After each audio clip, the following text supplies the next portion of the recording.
And good afternoon, everybody, and welcome to another edition of Real Talks. I'm your host, David Steele, where every movie I talk about ignites a conversation, new or old. So come join me on this cinematic journey as I turn back the clock and talk in depth about some of the greatest films of all time. And boy, do we have a great one today. And I got a special guest that's going to be joining me momentarily. But I wanted to talk about a few things about this film prior to that, because this is one of those movies, guys, that completely changed Hollywood down to its core. So as always, I'm going to give you guys a little bit of an introduction, okay, about what this movie is and where this movie really stands in the test of time. So anybody who's seen my posts and everything else, we're talking about The Dark Knight, guys. Now, you're saying, well, wait a minute, David, this isn't like a 15-year or a 10-year anniversary of it. No, but it did come back to theaters. It recently just came back to theaters no more than 2 weeks ago. And so I had never gotten a chance to see The Dark Knight. And so that being said, I really, really wanted to go see The Dark Knight in theaters to get that same experience. And I just did it with Spider-Man the other day, and I'm going to do a Spider-Man stream tomorrow. So guys, stay tuned for that. So a couple of minor things about this. So of course this came out in 2008, and that came out, the same year as another momentous superhero film, and that's Iron Man. And guys, if you want to go check that out, I'll leave a little link in the description. Go check out Marvel March. That I did all the big Marvel films for that. So go check that out. So talking about this film, and we always talk about, the here and now and then how it's going to be remembered. So we're 16 years from this film. And the great thing about this is that this is still, I think it's a perfect movie. And my guest also does as well. However, when you look at the numbers and how this really did, so this was a film that made $158 million opening weekend, guys. That's incredible. Yes, and we were in a different climate back then and everything else. I understand that. But that's still an incredible number. That would actually go on to rank 22nd all time. Okay. And it would eventually go on to make a little more than $533 million here in the States, and just a shade over 465 overseas. So it just made a touch over $1 billion. So before we go any further, those are the quick numbers. And I'm gonna bring my guest in here, and he is the foremost. When we talk about The Dark Knight, guys, anybody who doesn't follow him, and I'm gonna have him give you the socials here in a moment and everything else. Anybody who doesn't follow him, first of all, follow him. But when I say the perennial expert about The Dark Knight and Batman, there's no better person on the planet. And if you can find him, tell me. So I'm gonna bring in here Mr. Phil Walsh. And how we doing, Mr. Walsh? How we doing, Phil? Well, David, thank you for having me back on, and certainly excited to talk about a film that, to borrow a phrase from the movie, changed things forever. Yes, it really did. This movie was, I put it in my perfect movie series, and guys, I'll leave a link up there for you guys, and you can check that out in the perfect movie series. So many, we don't even know where to start. Just the way this film opens. So, I mean, we have introductions and everything else, and then we have introductions. And the way this movie opens, it's honestly like none I've ever seen before. Mm-hmm. But before I do that, in case anybody who hasn't seen The Dark Knight and has been living under a rock for the past 16 years, let's dive into who was actually in this. So, anyways, this was a sequel, guys, of course, from the Batman Begins. So, we've got Christian Bale in the middle. We've got Michael Caine, who I thought did a fantastic job as Alfred, as a supporting actor. Megan Gyllenhaal plays Rachel. So there was a little bit of a change there from actresses, but still, I thought she was very good. The most recent Academy Award-winning Best Director, Christopher Nolan, which was well-deserving for Oppenheimer. And then, of course, you have Morgan Freeman, who played Lucius on the end. And there's one person, we're going to get to him in a couple of minutes, and it's a sad story, but it's still one of the greatest. When we talk about roles that people remembered by, this is going to be the role he's remembered by. And I'm talking about Heath Ledger. But let's move forward. And when I talk about the openings, so we have openings of films and we openings of films. First of all, before we even get into it, what were your overall thoughts? What was the first time you saw The Dark Knight, and why did this have so much profound effect on you? Well, first off, David, I just wanted to clarify. You said this was your first time seeing it a couple weeks ago in theaters for the first time. Did I hear you? Okay. All right. So how was that? No, I had seen the film. I had seen the film many times previous, but I had never seen it in theaters. That's what I thought. First off, if there's ever a movie that was designed for the theatrical experience, it really is The Dark Knight, because, I mean, just from an immersive viewing experience, shall we say, the shots are incredible, the action is incredible, but more importantly, there's a lot of great crowd pleasing moments in the film. I mean, certainly the scene like the truck flip near the end of the second act. That right there is, every time I've seen it, and I've now seen it 11 times in theaters, it still manages to elicit an applause and response from the audience. And that's damn powerful 16 years later, to still have people being in awe and applauding when that moment happens. So yeah, that just as an aside there. But no, I mean, I saw this film opening day back in 2008, and it was one of those films where you knew you were in for something special right from that opening. I mean, the first 5 minutes of the film, and that's amazing that in 5 minutes they were able to convey such an incredible sense of the film's tone, direction, and of course the introduction of the great Heath Ledger as the Joker. Right off the bat, no pun intended. We knew we were in for a thrill ride, and we were in for a film that was going to certainly deliver on many of the tropes of the comic book genre, but in my humble opinion, I think there is some validity to this thought. It transcends the genre. It goes beyond it, and it becomes something in the vein of The Godfather, Heat, famous crime epics. I mean, you name it. This is more than just a comic book movie, and I mean that in the best possible way. Yeah, no. You were just describing the opening. The first 5 to 10 minutes of this is just astounding. Mm-hmm. I mean, we're having, there's very little words said. Yeah. I mean, that's the other thing too. We have to make mention. We have a bank robbery going on, but the thing is, there's very little words said, and all that this shot here, all we see is this person with a bag and a mask, and the car zooms around, and then we go to a rooftop where they cut the alarm and then go inside the bank, and it's one of those things where a lot happens in a little amount of time. Mm-hmm. And then you talked about the introduction to the Joker, and what doesn't of course I forget the actor's name that played the bank manager, but it's one of those things where he's just laying there on the ground, and he just puts the grenade in his mouth. He's like, who are you? And he basically says, well, what doesn't make you stranger, and so the whole bus. And I love the amazing part about that is they put the bus in there and it drives right out, and the precision of it, like it doesn't skip a beat. Yeah. And it's like, meanwhile, the police are coming on. Oh my God. That's the first 5 minutes, guys. And it just goes on from there. And that's just, but you touched upon one thing, and I think Heath Ledger. Mm-hmm. Not only is this a performance, he ended up winning the Academy Award, as he should have. Not only was this, I think it's one of the greatest performances. I mean, Hollywood's been around for a long time. We both know that and everything else. Brando with Godfather. I mean, you can run the gamut. This is one of the greatest performances of all time. Oh, I would agree with that.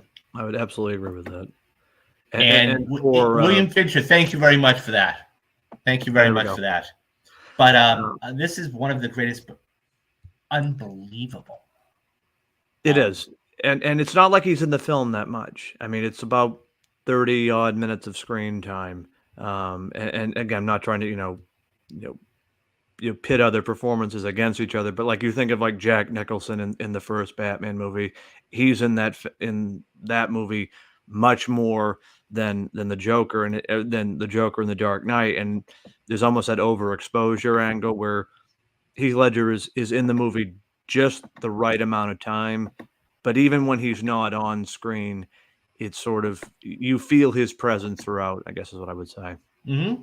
Absolutely. And this was the first time that, if I remember correctly, I mean, we had Nicholson play the Joker before, but this was one of the first times we had ever seen a dark, gritty, grounded Joker. I mean, I can remember the controversy when his casting was announced, and everybody said, "Oh, he can't play the Joker. Oh, there's nothing in his background to suggest he could be up to the task." Or I remember even when the first photos were released, people were losing their minds in a negative way because he wasn't going the traditional comic book route of having the bleached skin. And again, I mean, I always sort of have to step back when purists and whatnot try to interject with these comic book adaptations, because that's just it. They're adaptations. They're meant to draw from the material, but put their own unique spin. And I mean, certainly once that teaser and ultimately the first trailer dropped, I mean, anybody who had a quote unquote complaint or critique just based on a feeling, they were silenced very quickly. And certainly after the film came out, the naysayers were never heard from again, or people had a sudden conversion that they were on the bandwagon from the very beginning. well, that's usually how it happens, though, isn't it, Phil? Yeah. Like you always hear about this person playing this role or this playing. I try to stay away from that person playing that role, because first of all, it's all a matter of adaptation. How are they going to play it? And then second of all, if they play the role well, then you're like, oh wow, they knocked it out of the park. Bingo. And I think that when you had somebody like this and just the gravitas that he brought to it, it was one of those things where there was not a moment in the film,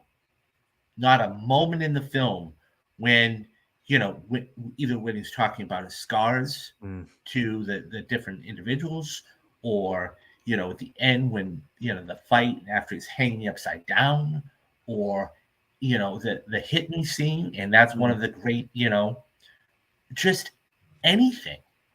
And even when he gets captured, he's like, oh, give me 5 more minutes. I mean, he's able to change the pace of it like that, and it's just unbelievable. This is one of the, talking about just scary moments. Like, this is, of course, for anybody who hasn't seen the film, this is, the scene where he is burning all the money, and he's like, he doesn't care about the money. He's like, this is, what these things have? They're cheap, right? And I'm just burning my half. And it's like, the Bob's just like, what? He's like, all you care about is money. I'm going to send him. It's not about money. It's about sending a message. Yep. And it's like, whoa, okay.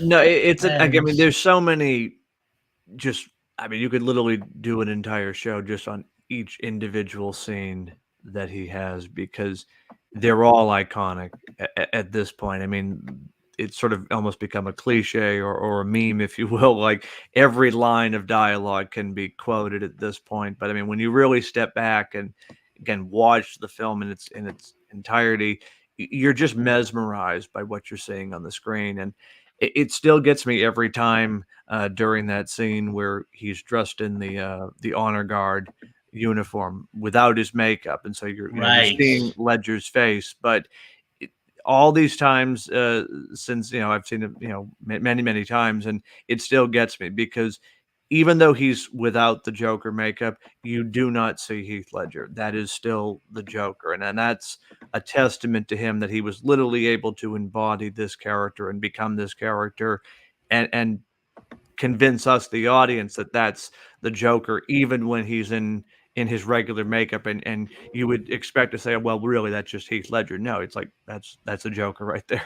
Yeah, and how he's able to just change and not think any. You know, when the mobster basically says, I want the clown dead, 500 for alive, 1 million for dead, 500 alive, and then he goes and he breaks the pool stick. He's like, we're having tryouts. Oh yeah, by the way, there's only one. I mean, Yeah.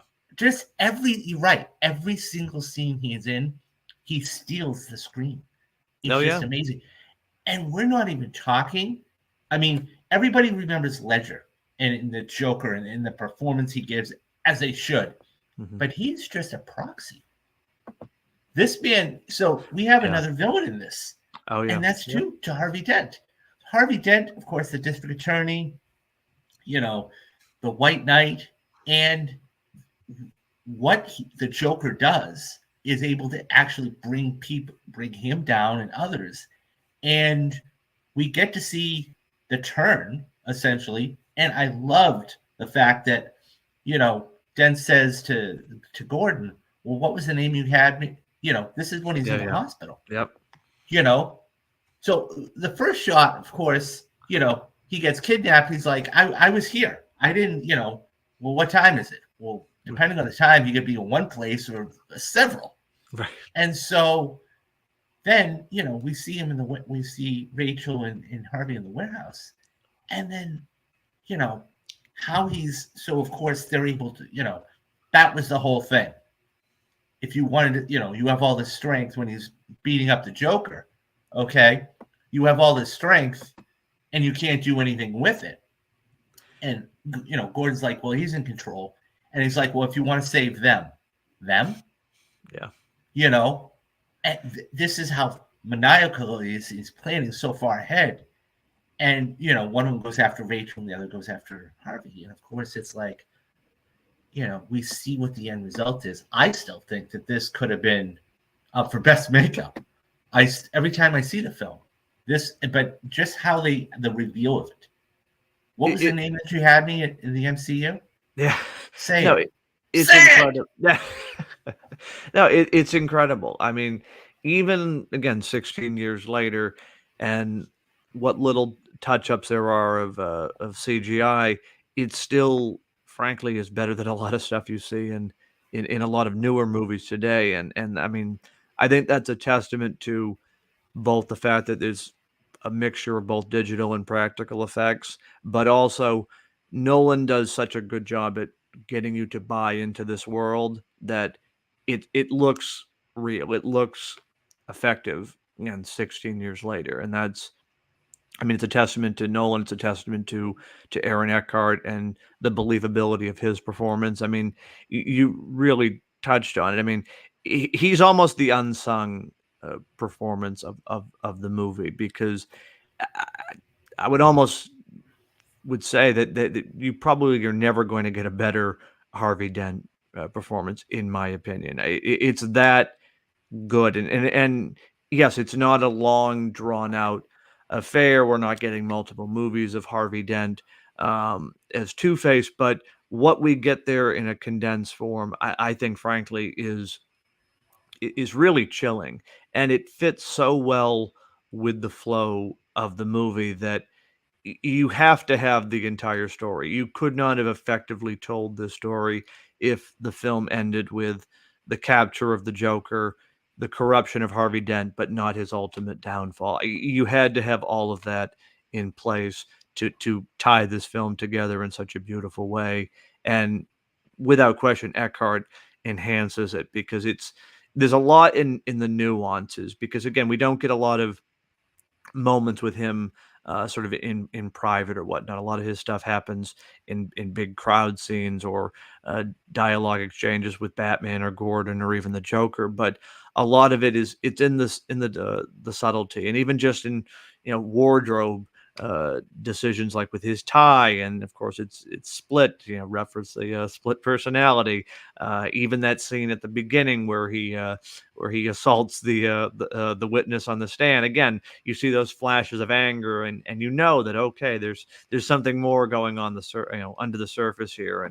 And again, Eckhart does it in such a way where this is a role that in the wrong hands you could, or I should say, with the wrong script, you could make him almost a comical, cartoonish villain. And again, I'm not trying to pick on past interpretations or movies, but this is how you do it, in my humble opinion. This is the perfect way to show the White Knight, and then ultimately the tragic villain. Well, not only that, it was set up beautifully at the end of Batman Begins. Oh, I yeah. think that's something that we have to keep in mind, folks, is the fact that when we get a film, and by the way, Nolan had planned this all the way out. Okay, he'd had all 3 films.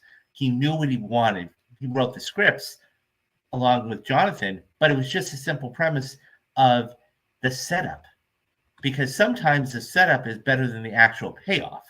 Mm-hmm. So at the end of Batman Begins, when Gordon hands Batman a card and it's a Joker, and he jumps off the roof and he's like, thank you. He's like, you'll never have to thank me. But it was one of the things, when he flies down, it's like, you know who the next villain is.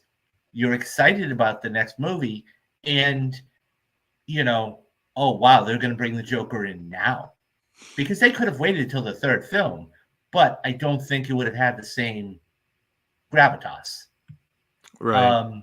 That being said, it's just the setup for me, I thought, was impeccable.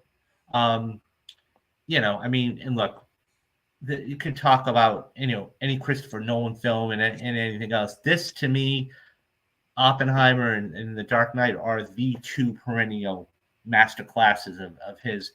But there's a whole other aspect we're talking about, we're missing here. And I was just talking to off air about this. There's a whole other thing here, and it's a love triangle. And the love triangle between Bruce and Harvey and Rachel. Mm-hmm. And when you have that, and I was thinking about this last night watching Spider-Man, I'm like, this is why this movie works to a certain extent. And, they were childhood friends and everything else. And then, but it just, and then she's dating the DA. And I mean, even Alfred, okay, has his input. Who do you have your eye on? The new DA, or is who he's keeping company with? Right. And it's, it's just, but that's what, and Bruce, when basically he wants to walk away, and she says, don't make me your one hope for a normal life. Mm. And it's one of those things. And then, eventually she dies. It's like, and then at the end, when Harvey's about to kill Gordon's family, why is it that I'm the one that lost everything? You didn't. Yeah. That's the thing. Nobody else knows but her. That's right. And when you have the struggle between somebody who knows and somebody who doesn't know, it rips at each person. So that whole love triangle, that's what was a whole other facet of the movie.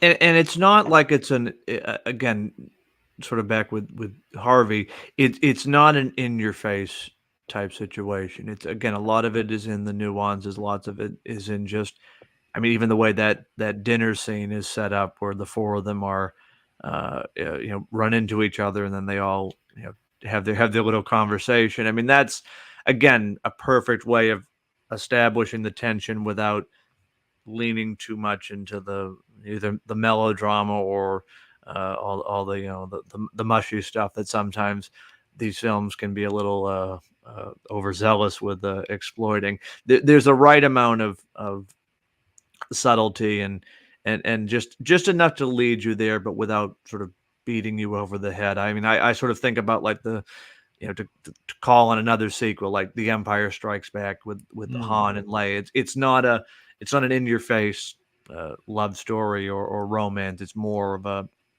a subtle and again, it's a lot of it rises from the tension in the situation, and that's the same case with the Dark Knight. The drama is all there in the action and of course in the story. Yeah, and I mean, it's just it's almost like it's two movies. I mean, when you have a great movie, okay, I mean, whether it's Skyfall or Empire Strikes Back or whatever it is, The Dark Knight, which we're talking about here today, it's like it's two different movies. So and it's clear cut in the three different acts, okay? Mm-hmm. And when Joker gets captured and he's in the MCU and they're trying to figure out what to do with him. And then, once again, the Joker being the Joker, and the guy says, it's back to this scene where he says, I just want my phone call. I just want my phone call. And he takes the guy hostage and he gets the phone and he blows the MCU to hell. And then, the next scene we see is him riding in the car. Great it's shot. Like, it is a great shot. And it's just one of those things where it's like two different movies. Because once he's captured, then you have to go get him back all over again. It's like, Silver and Skyfall. Once he gets captured, and that's the great thing. And it's like a whole other movie. Yeah, and yet it's a testament to the script because, I mean, it's a long movie by a lot of superhero standards. I mean, it's 2 hours and 30 something minutes, almost 2:45 when you're done with it, but yet it never drags, and I think that is the pacing is fantastic. There is not an ounce of fat on this movie. Everything builds to its next logical conclusion and ultimately ties together beautifully. And that's, I think it's a testament to the script Nolan and his brother wrote, because, as often is the case with these types of movies, you can get bogged down in subplot here, side quest here. There's none of that. Like, even the excursion to Hong Kong, like, again, everything has a part and a role to play in the story, and again, it never feels like you're being taken out of the movie. Every piece fits, I guess is how I would put it. Yeah, it's a perfect puzzle. No, it really is, and it's amazing. So I like to look at films in two ways. I like to look at films in the here and now. Mm-hmm. And then how are they going to be remembered 5, 10, 15, 20 years from now? Because, I mean, going back to Spider-Man, just what I saw the other day, I mean, that's 22 years old. And I've seen it, 5, 6 times. And I never got up. I never got up. It just, with some quarterly moments, sure, you have to have those in order. I mean, it can't all be intense and it all can't be funny. You have to have the mixture in there. That's right. But that being said, this is 2 hours, you're right. It's 2 hours and 32 minutes, but it didn't seem like it. No. And it was just so well done. And it's just amazing. 16 years later, it's just, and that's the thing. You brought up a great point earlier. Set pieces. Mm-hmm. Whether it's a truck flipping, which, by the way, guys, the planning going behind that. So practical, when they did that for The Dark Knight, and that was all practical. When they did that for The Dark Knight, okay, they wanted to get it a little bit bigger for The Dark Knight Rises. So what did they do? They took a plane. Like, come on, what? And all for real. I mean, again, little CGI here and there, but I mean, that's like 99% is for real. Right. And that's the thing. But, whether it's the truck flipping or whether it's the hospital blowing up. Yep. Okay. Yeah, for real. Whatever. For real. And by the way, you only get one shot at that. Yeah. You screwed up, you're done. Okay, that's another $30 million having to rebuild things. No, you get one shot, and that's why Nolan is so good. That all being said, he was able to put the set pieces in there at the right times, and every single one of the set pieces you had were almost the end of the act. I mean, you had the warehouse blowing up. Okay, Yep. that's a huge thing in itself. Then you have the hospital blowing up. It's just, and we're only talking about one or two things. You've got Alfred played by incredible Michael Caine.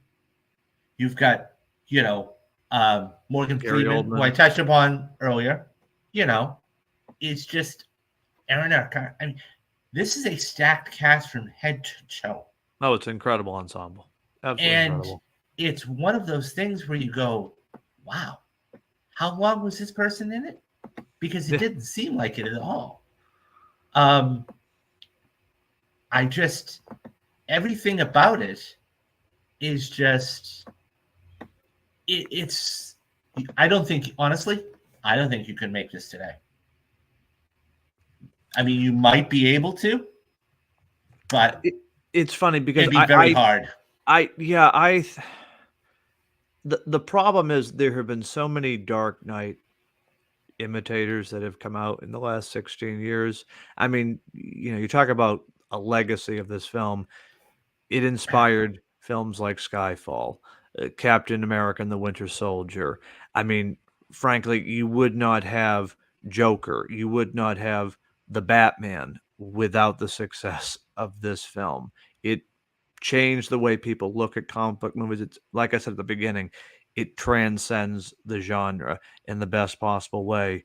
And, and in many ways, it's a lightning in the bottle kind of movie that, you had the right cast, perfect director, writer, perfect villain, the ultimate villain.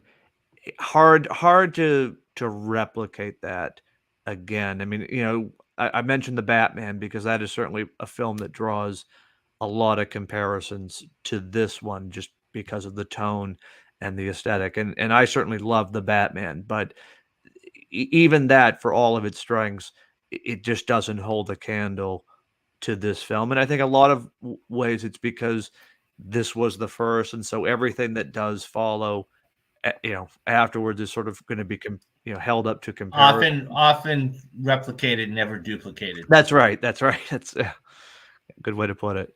And I mean, don't get me wrong, I've seen the Batman 2-3 times, and I think it's a great movie.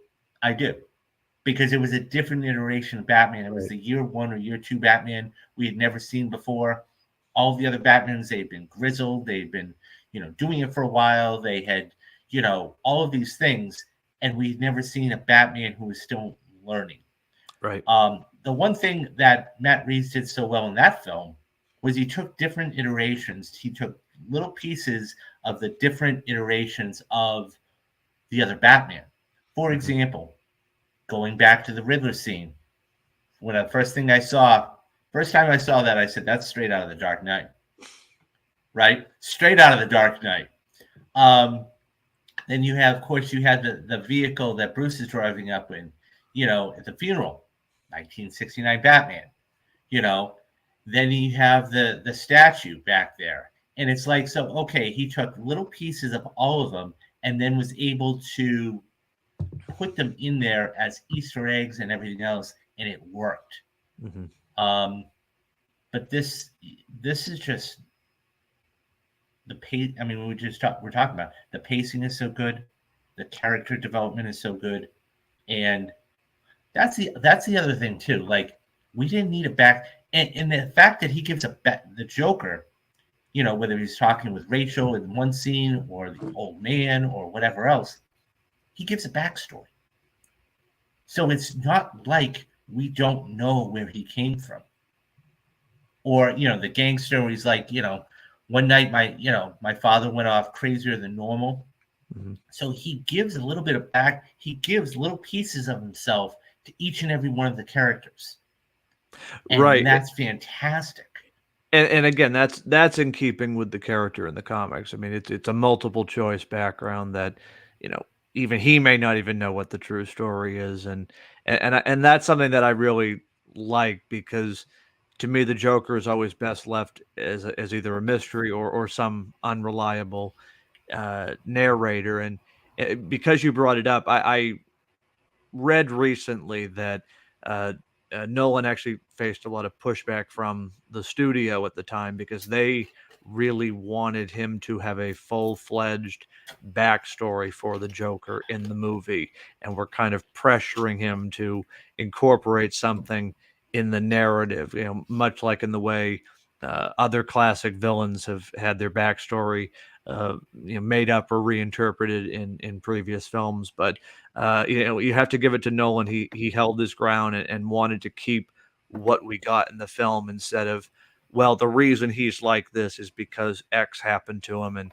either intercut it with a flashback or something like that. And I mean, that's again a classic case of, studios, God love them, but they are not creatives, and probably should stay out of the actual movie making business and leave that to the professionals. But I was just sort of amused that they were so hell bent on, oh, he's got to have some rationale or a backstory. And I mean, I think even Nolan or his brother Jonathan have compared him to the shark in Jaws. And I mean, what a perfect representation of the character. He just appears on the scene, and he's just a force of chaos and terror that just Well, strikes then that's even fear what in he the heart of says to. Gotham.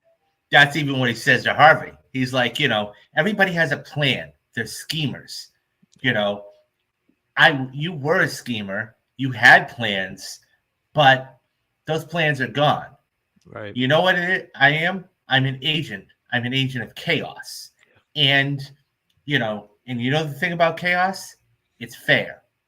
And the thing is that, forget about the dialogue being so beautifully written.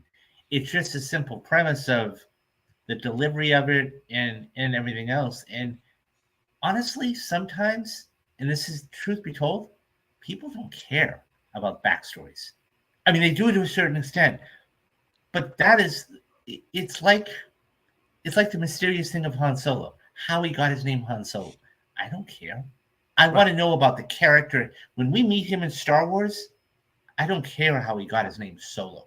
I care Right. that he's a smuggler with Yeah. the ship and everything else. So when we see the Joker, I don't care that he has. It's cool that you get the pieces of the puzzle come together, but in the grand scheme, and that's where I thought the film Joker. I'm like, when I ever heard they were making that, I'm like, oh really? They're gonna go out and do this? I liked it. I liked it. I'm really curious to see what they do in October. But it's one of those things where, you know, I a little, sometimes you don't need as much.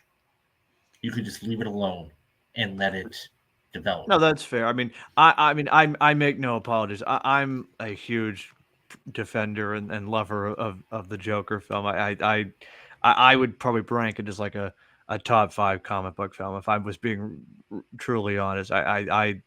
It's it certainly is made possible because of this movie. Like without the Dark Knight, you don't get the keys to do a Joker movie. Absolutely. But it's so different in a way that it kind of stands on its own. But it's yeah, again, it's like the Batman. I mean, this film knocked down the doors. This film crawled so films like Joker and the Batman could walk. I mean, I feel very strongly about that. Yep. I totally agree with you. And there's one whole other subsection we're not even talking about. So a lot of people, a lot of pundits, a lot of critics, a lot of people believed that back in 2008, and you guys remember, guys, this was when there was only 5 slots for Best Picture. Mm. And when the Academy did not nominate it, I mean, we've seen snubs before and we've heard about them the next day and everything else. And people were floored. Like, oh my God, you didn't nominate this for Best Picture? And by the way, it only got 2 or 3. No, I mean, of course, Ledger won, but this didn't get the big one that everybody, even if it didn't win, it should have still been nominated. Yeah. So the backlash, what they did is they said, okay, instead of 5, we're going to go to 10. Yep. And I think that, personally speaking, okay, for the first couple of years, that's fine. That all being said, I think right now it should be 7 or 8, depending on the year. But that being said, this didn't even get nominated. So it fundamentally changed Hollywood in the simple respect it went from one number to another number. I mean, I think even Steven Spielberg said within the last couple of years, it was an absolute travesty the film wasn't at least nominated. I mean, if that isn't a ringing endorsement, I don't know what is. I mean, he's on about Rushmore, so. Yeah, exactly. So if you've got Spielberg saying it, then yeah, clearly there's something. If you delve too far into origin to backstory, it does take away from the mystique of the character. I agree.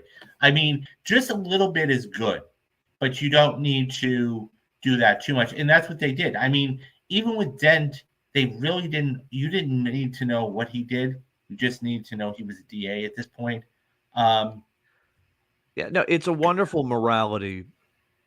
It really is. I mean, that's really what this film is. To your point, the whole third act. And a lot of people will say, oh, the film falls down in the third act.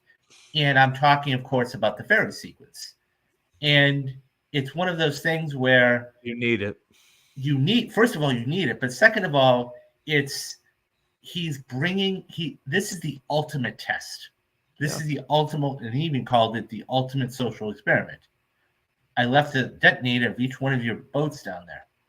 We're going to see if one of them blows them up or not. And we see the discussion. Meanwhile, Lucius is helping Batman find the Joker.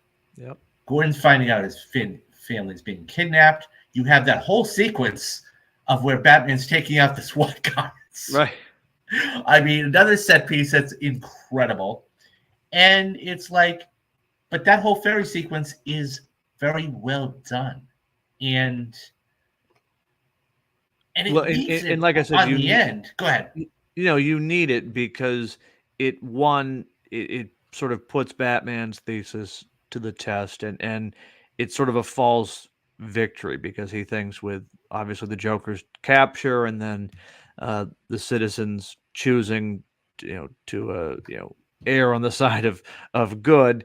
He thinks the all is well, but of course there's the great shoe dropping moment where Batman learns the truth about Harvey Dent, and again it's another example of perfect payoff, because without it would I don't know if he would certainly take away from Dent's story, but it sort of is a nice juxtaposition with watching how the citizens of Gotham are able to rise above temptation, but yet Harvey Dent falls down the slope, so to speak, and gives in. Well, that's the thing, and that's when he's hanging there, and he says, well, you have to have an ace in the hole, and mine was Harvey, and Batman says, "What did you do?" And it's kind of almost like a takeoff of the Batman. He's like, "What did you do?" And he's like, "You didn't think I'd actually risk being in a fist fight with you over Gotham's soul, did you?" No, my ace in the hole was Harvey. And so when we go to the warehouse, in that final 5 to 10 minutes, it's that's when the conversation really goes and says, yep, we 3 acted.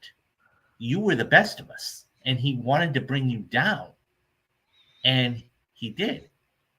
And so when that coin's in the air, and by the way, I love the fact that they let the coin fall, and show whatever side it was on.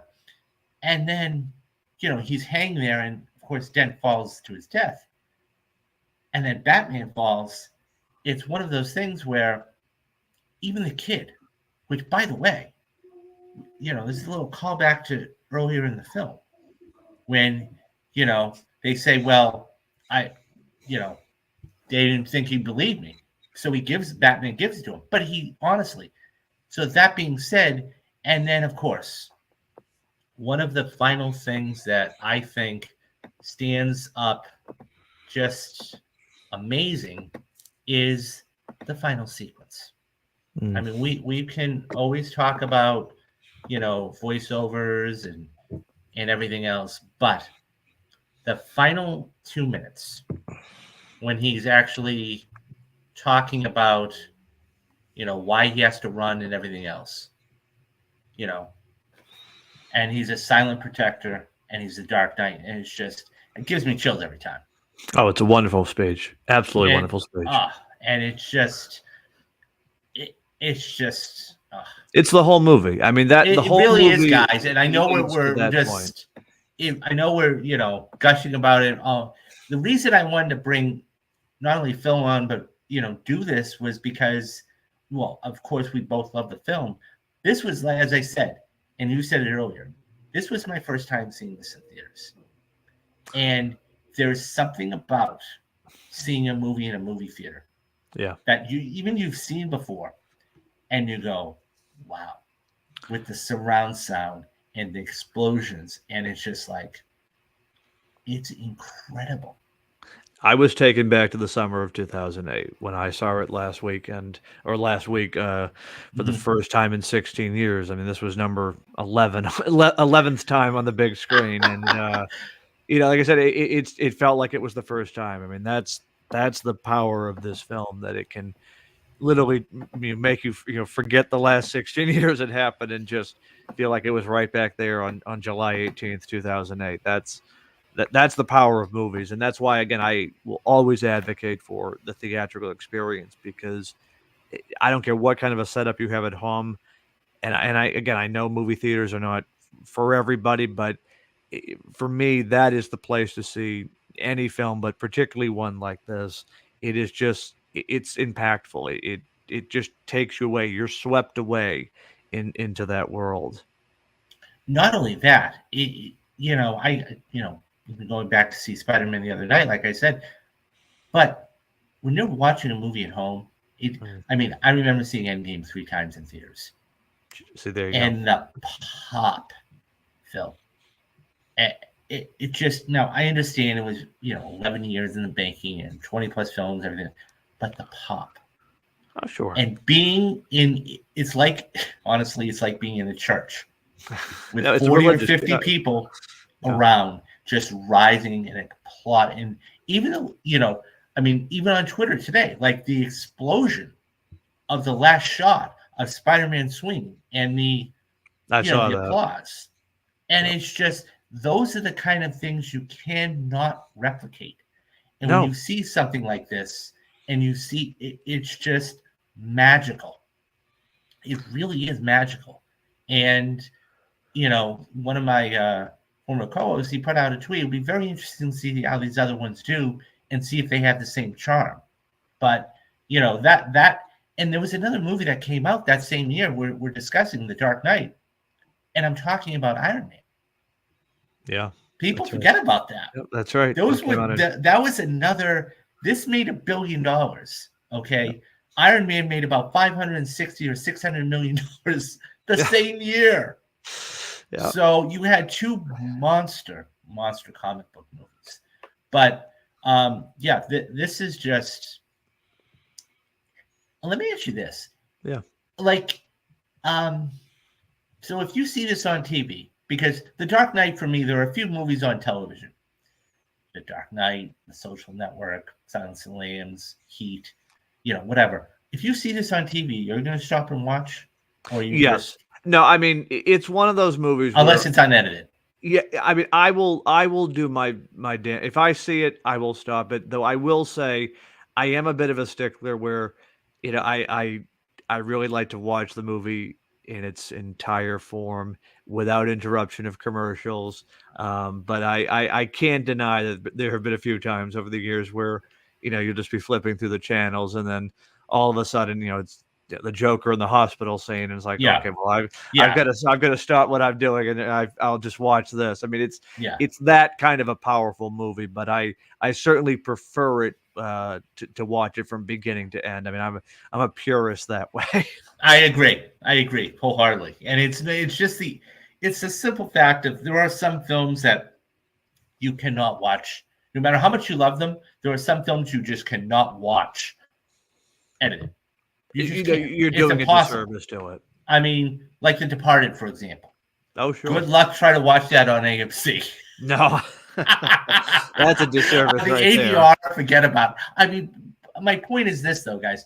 And look, I understand they have to do it for television purposes, but this is why I love IFC, okay, Independent Film Channel, because I'll be flipping through the channels or whatever, and whatever it is, I'll watch. If there's a movie there I enjoy, I'll watch it because I know they're not editing for time, they're not editing for content, they're not editing for anything. And I actually tried an experiment once. Speaking of The Empire Strikes Back, it was on television, and I'm like, oh, because they say, oh yeah, it's gonna be 3 hours. Now, first of all, the film's not 3 hours. No, it's like 2 hours and yeah. change. Yeah. And so I said, you know what I'm going to do? I'm going to go watch this on Disney Plus. There you go. So I went and I deliberately started it at the same. It's 2 hours and 4 minutes, Phil. That's how long Empire Strikes Back is. Now they had it clocked at 3 hours. Now I'm like, okay, so here's what I'm going to do. I actually stopped when it was on commercial. I got the exact scene it was at, and I went to go watch it on Disney Plus. No interruption. I watched the whole thing through. Do you know when I finished the movie, they were just at the carbonite scene? Yeah. Han was just going in the carbonite. Yep. I don't went, doubt it. Yep. Oh my God. Really? Edited for TV. It's not for every film, I can tell you that. Yeah. And it was just so. That all being said, The Dark Knight is a phenomenal film. If you're watching it on TV, God bless you. But at the same time, some of them are just, and it is, by the way, guys, it's not to do with language or anything else, because this is a PG-13 movie. Okay? Yeah. This is just the simple premise. They cut out scenes that you go, why? How? You can't do that. Because every scene, like you said earlier, there's no fat. Every scene is so incredibly important that it's again, that good. That's the thing. You're doing a disservice in a lot of ways to yourself, because it's a film you want to watch in its true form. Entirety. Exactly. You don't want to have the interruptions. You don't want to have the edits or the cutaways. You want to be able to watch this film in its purest form and enjoy it for, there's that word again, the fact that it's cinema. I know we throw that word around a lot lately, but it is. The film is cinema. It is pure cinema. So that is the Dark Knight. And I got to ask, so how on a scale from 1 to 10, how excited because I know you said you really enjoyed the Joker film. How excited are you to go see this new Joker film in October? Oh, I'm like a 20 at this point. I mean, what did you think of the first trailer? Oh, if anything, it exceeded every expectation. I love that it seems to be a continuation of the last film in terms of its tone, but it's also going off in such a beautifully weird and twisted direction. I think this film is going to surprise a lot of people, and just the fact that it's, I think, now the most viewed trailer since Barbie last year, that says something right there. People are interested in this movie, and I mean, again, tying it back to The Dark Knight, it's all made possible, I think, because of Heath Ledger's Joker. You don't get these films without the cultural impact and still relevance of his character. To use that line, he changed things forever. Yeah, he really did. He really, really did. So yeah, that is just look, at the end of the day, guys, there are not enough superlatives in any book to talk about what kind of film this is. So I'm going to put you on the spot. If you had to choose between Oppenheimer and The Dark Knight, because I flip flop all the time, it's which funny. one are you going with? I did this actually a few weeks back on my own show, and because those are a top two Nolan films for me, but it's still The Dark Knight. This is number one. I mean, I could certainly make the argument that Oppenheimer is probably Nolan's best film in terms of just everything he had done up until that point sort of led to Oppenheimer. But when I'm asking, what's my favorite, it's The Dark Knight. I mean, it's still my favorite film 16 years later, and I don't see that changing anytime soon. I mean, never say never, but I there's a reason why I'm still enthralled by it 16 years later. I mean, it's everything I want from a comic book film, but as I said at the start, it transcends the genre. It's more than a comic book movie. It's an action film. It's a drama. It is. I mean, that's why we're talking about it. People still get excited and passionate about it whenever there's a re-release or whenever there's a little bit of information or behind the scenes photos. I mean, again, to quote the Joker, people lose their minds. Yeah. It just in the best way, of course. Yeah, and it's guys, it's just an amazing. I mean, look, I think it's a perfect movie. I think thinks it's a perfect movie, and it's just this is no notes. Yeah. I mean, this is just one of those films that is just incredible all the way around, and there's not much else to say. I mean, this is going to go on. It'll be interesting to see what happens in like another 5 or 10 years to see how this, when we talk about this and this gets re-released maybe, and a whole new generation of people seeing a new Batman, right? And seeing how did this stand up even that much more? And we're 16 years in. So anyways, but there's a reason why every time they release a new either Batman movie or even comic book movie, there's always the tagline, "It's the best since The Dark Knight." Now, yes, I have yet to see one reach that level, but I mean, again, it shows that it's still in the public's mind and in critics and movie industry. Like, oh, let's compare it to The Dark Knight. That will get butts in the seats. Yeah. Again, I've yet to see that happen, and not saying it won't, but it's gonna be a tall task. It's gonna take the right script, the right everything, because it's not something you can just sort of whip out in a day. No, definitely not. And by the way, guys, he even did another one in The Dark Knight Rises. But so, what's Phil's thoughts on Barry Keoghan's Joker from the Batman? So what he's referring to, guys, is the deleted scene. So that came out after the film that Matt Reeves said couldn't really get put in there. And what did you think about it when you first saw it? Well, obviously, I'm always excited for anything Joker related. He's my favorite Batman villain, if you couldn't guess by the stuff behind me. It's one of those situations. I like the deleted scene.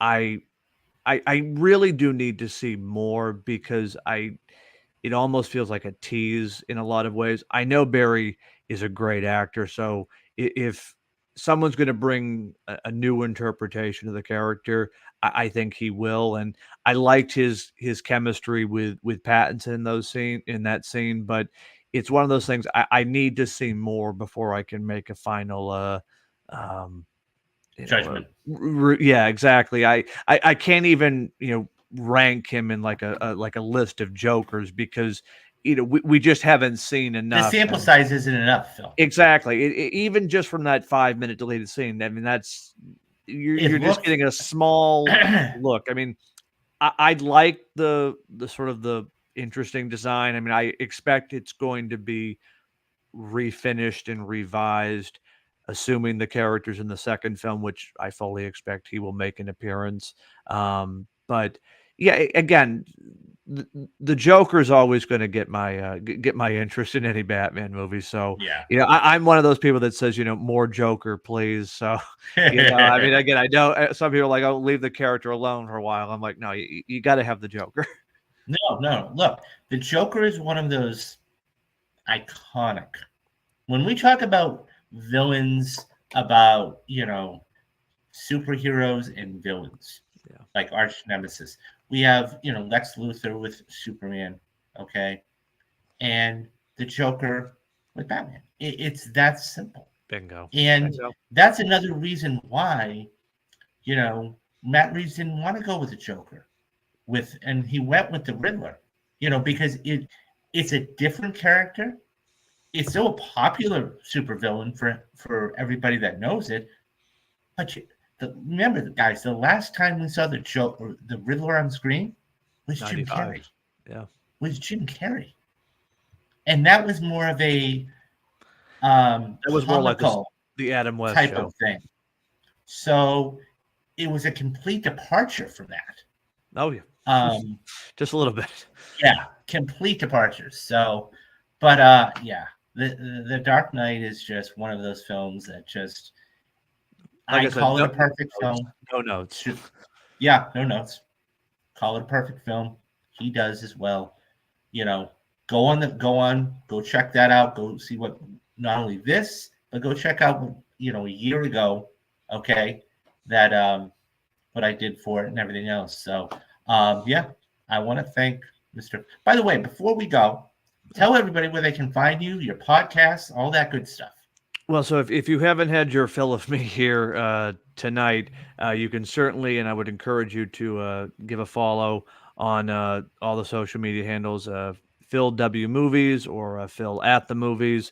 I do a weekly show called Phil at the Movies. It's also on YouTube, so there is a video format with it now as well. And each week, I'm either talking with a guest about a film, reviewing a new movie, or as often is the case, finding a way to gush about either The Dark Knight or anything from Christopher Nolan. So if any of that is up your alley, certainly I would encourage you to give it a like and a follow. And as always, as I say, it's for the love of movies.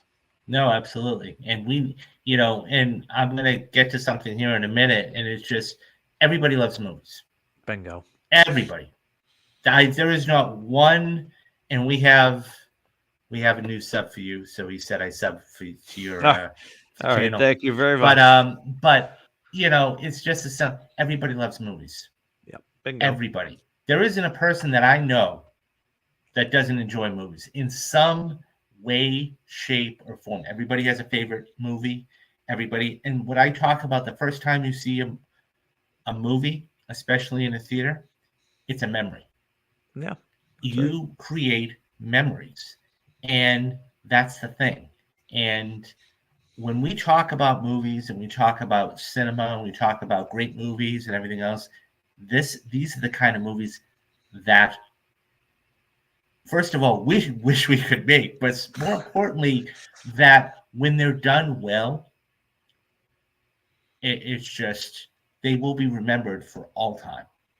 That's right. I mean, it doesn't happen all the time, because certainly, nobody goes in to make a movie to make a bad movie. I mean, there's passion in even the worst projects, but it's hard to make a film that certainly transcends either genres or becomes a cultural touchstone. I mean, that doesn't always happen, and again, I think it requires the right amount of ingredients, and sometimes it is just plain luck. And I think luck was on certainly the Dark Knight side back in 2008. And again, there's a reason why we're talking about today. It connected, and sometimes you just can't explain it outside of it's just a damn good movie. Yeah, it really is. It really, really is. So I want to thank you for coming on once Thank again. you, This David. is, Pleasure. I had a blast talking with you, and so go check him out in all of his, in all his ventures. And so speaking of, talking about things, well, first of all, I'd like to say thank you very much, and it's been a pleasure having you on the show. And we're definitely going to talk later. Absolutely. Have a good one. I'll get you on the show soon, David. Okay. Thank you. Have a good day, Mr. Walsh. Thank you, David. Bye-bye. Bye-bye. So, guys, Mr. Phil Walsh. He's a top-notch class act guy. So there's something I really want to talk to you about, and I know, for everybody that's been sticking with me for the past hour, thank you. And that's memberships. And you say, oh God, he's going to ask for money. Not exactly, not off the top. So here's the thing. I am trying to do this as a full-time career. Okay. I have a job. I'm trying to, get by just like everybody else. And I know I haven't been on as much as I really want to because of work. All that being said, what I am asking you guys to do is to become a channel member to the channel member. Okay. Now, here's the thing. I have made this as cheap as I possibly can for you guys. Okay. The first month is completely free. Completely free. Okay. And there's a reason why I did that. So I have 3 levels. Okay. I have $2.99, which, if you go to Starbucks, you buy a coffee, it's $3. Okay. I have one that's $6.99. That's intermediate. And then I have one that is $9.99 a month. Now, the way I'm going to look at it is, and I'm going to tell you guys, is this. As I said, if you go to Starbucks, it's $3 for a cup of coffee for any flavored drink. $7 is almost a gallon of gas in Los Angeles. Okay. $9.99. Look at it like this, guys. HBO with ads is $9.99. Netflix is raising their prices again. Hulu is cracking down on their passwords. I'm giving you all of this content for $10 a month. Okay. That being said, I have a ton of different things out there for you guys. I've got the Perfect Movie Series, which I did The Dark Knight on. Okay. Go back and check that out.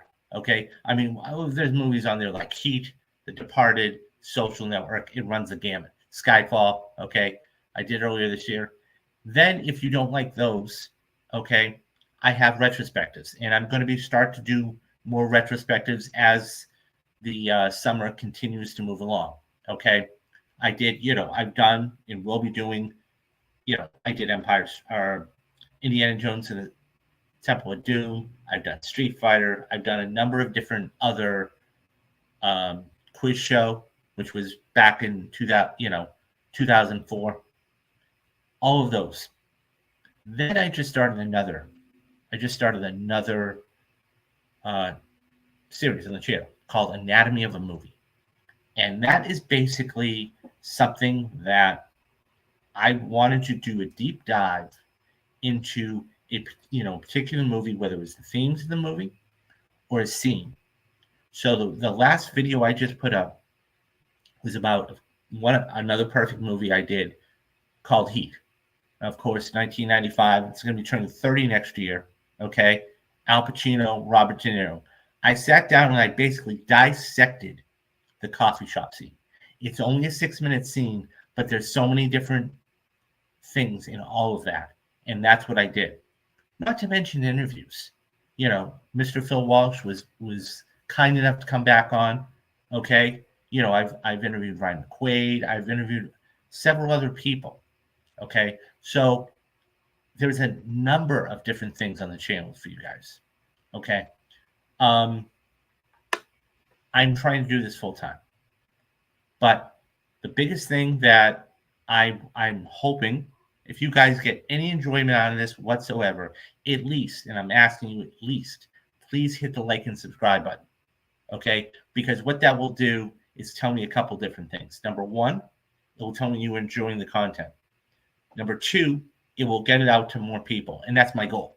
And I do have goals here I want to talk about in a minute. And number three, I just enjoy doing it. Okay, so my goals. Okay, my goals are this. I want to hit 2,000 subscribers by the end of this year, which I think is completely doable. But I need your help to do it. The other thing, too, is I would like to try and get between 15 to 20 paid subscribers by the end of this calendar year. And I think it's doable with your support. Okay? So here's what I tell people. The first month is completely free. Okay? It's completely free. Sign up for the first month. If you don't think that I'm not providing you enough content, cancel. You're not going to hurt my feelings, okay? Because I want you to be able to get your money's worth, okay? I don't want you to feel like you're getting taken, okay? I want you to feel like you're getting your money's worth. That all being said, $10 a month, guys, is absolutely nothing. Okay, as you can see here, the bottom $2.99 is going to cost you nothing. It's nothing. So, yeah, I mean, this is what I want to do for a living, but I am going to need your help. And this is how, I can't do this without you guys. So, yeah, so thank you very much. Coming up on the channel, and this is what you guys can expect over the next couple of months. So I said I was going to be doing Spider-Man streams, Spidey streams. I'm going to start tomorrow. Okay. Spider-Man streams are going to be starting tomorrow. Okay. That being said, okay, every single week, okay, until the last one is June 6th, I'm going to go see every single one in the theater. Okay. And then I'm going to come back and I'm going to do a stream about the movie. Now, I've seen them all before, but I haven't seen them all in theaters to where I remember it. So I'm going to be doing Spidey streams every single Tuesday or during the week. We've got Challengers, okay? The News and Dave movie coming out at the end of this month. It releases the 26th, okay? I'm going to be covering that. That's going to lead right into the summer. And I'm going to be doing a fall preview show, okay? Probably this week, maybe Thursday. So, and these are going to be all the films I'm going to go see and cover and give you guys spoiler cast for. By the way, guys, there's a ton of spoiler casts on there, okay? So it starts with The Fall Guy on the 3rd, okay? Then we go to Kingdom of the Planet of the Apes, okay? I'm on the fence, but I might be covering the Bad Boys, the new Bad Boys movie. Of course, we've got Deadpool coming out, and there's a ton of other movies coming out. So you guys are going to be getting spoiler cast for all those, at least all those. And I know there's a ton I'm missing. So, yeah. And I would just say, look, stay with the channel, hit that like and subscribe button, have this thing grow, and, tell your friends about us, right? Tell all your friends about us, because this is, when we talk about movies, new or, like I said at the beginning of the show, guys, new or old, okay? If you want to reignite a conversation, that's a 16-year-old movie we were talking about, okay? That's a 16-year-old movie in The Dark Knight. 16 years old, but it's still worth bearing and talking about. And I can bring on guests like Phil Walsh, okay, and others. So, and with your generous support, okay, I'm able to do this. So, yeah. And I have a blast doing this, guys. I absolutely have a blast doing this. I love bringing this, love watching this stuff, love preparing this stuff, love doing this for you guys. So, thank you for everybody that has stuck around for almost an hour and 15 minutes. You guys are warriors. And thank you again to Mr. Phil Walsh. He was an absolute saint. And I know he had a blast coming on and talking about this. So, anyways, as I close for the day, there are 3 things I tell everybody to do every time I am about ready to go. The first is be safe. The second is be careful. And depending on the time, and it's 4:15, so I'll tell you this tomorrow, guys, be good to each other. It doesn't take a lot. All right, guys, I am David Steele, and this is Real Talks, and I will see you later. Okay, guys, bye-bye.